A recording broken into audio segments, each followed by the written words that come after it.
Welcome to BigCountryPreps.com. I'm Evan Wren, and this is the Countdown to Two-A-Days series, our daily look at an area football team and the key questions we're going to be answering about that team in our August 17th preseason football preview here at Big Country Preps. I'm with my partner, Dan Youngblood, via Zoom.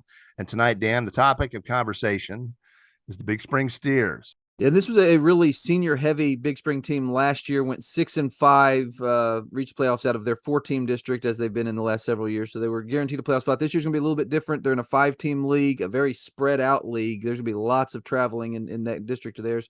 And they're going to be doing that with not a whole lot of returners. Only 9 of their 27 lettermen are back, including 4 offensive and 5 defensive starters. I mean, the one good thing for Big Spring, which lost a lot of really good playmakers for them, including 3-year starting quarterback Gabriel Baeza, some other really good players, Kagan Mitchell and some others. Braxton Pearson, one of the area's top linebackers. They're going to have some big names to replace, but they do have some playmakers back. Eli Kobos is a guy who's kind of a slash guy who can do a little bit of everything. He's going to be a big player for him. Kavian Ford's a nice running back.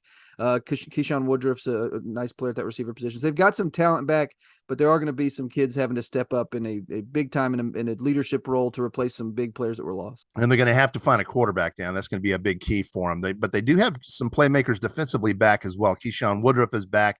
Ricky Escovedo is back.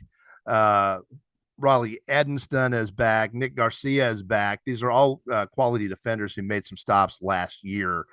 And they're going to have to find a quarterback. Dan, that'll be a key. They do have some playmakers back on defense as well. Keyshawn Woodruff is back. Ricky Escovedo is back.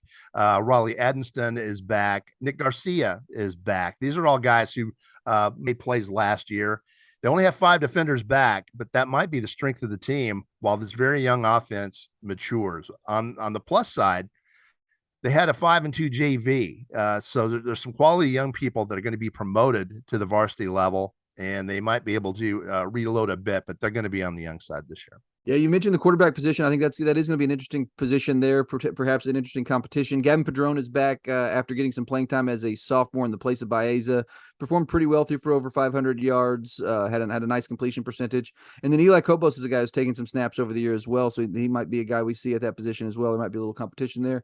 And then you'll have some weapons. We mentioned Ford at the running back position. Kobos is going to be a weapon wherever you put him, but that part I think will be interesting. And then defensively, they do have some guys back that are playmakers. You mentioned Woodruff for that defensive end position, a really disruptive player. Raleigh Eddington's a nice defensive tackle, a big kid with a big body that can really move bodies. And then some linebackers in Kavian Ford and Escovedo are guys that can make plays behind those guys.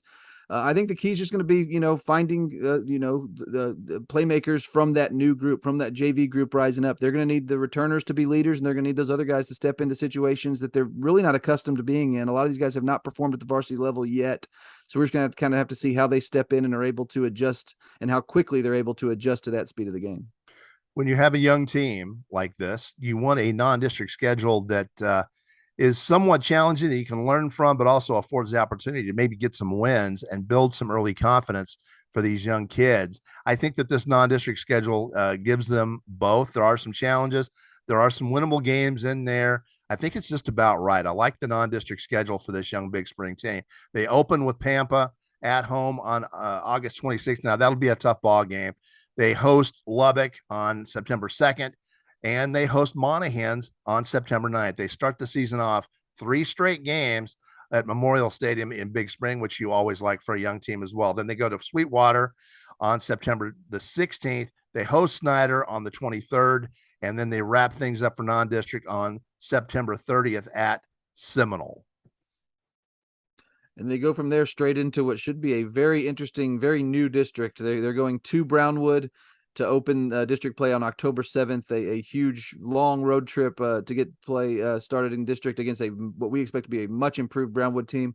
They follow that with an open date October 14th, come back home on the 21st to play San Angelo Lakeview, go to Lubbock Estacado on the 27th of October, and then wrap up their district schedule at home against rival Andrews. So I think it's going to be an interesting district. There's only 5 teams, so I think Big Spring will definitely be in the mix for a playoff spot.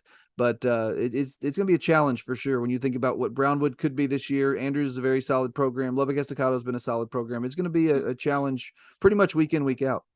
All right, with that, it's about time to wrap up tonight's edition of the Countdown to Two-A-Days series, the Big Spring Steers. But before we do that, we want to remind you we've got 3 separate subscription packages here at Big Country Preps. We've got a monthly for $5 a month.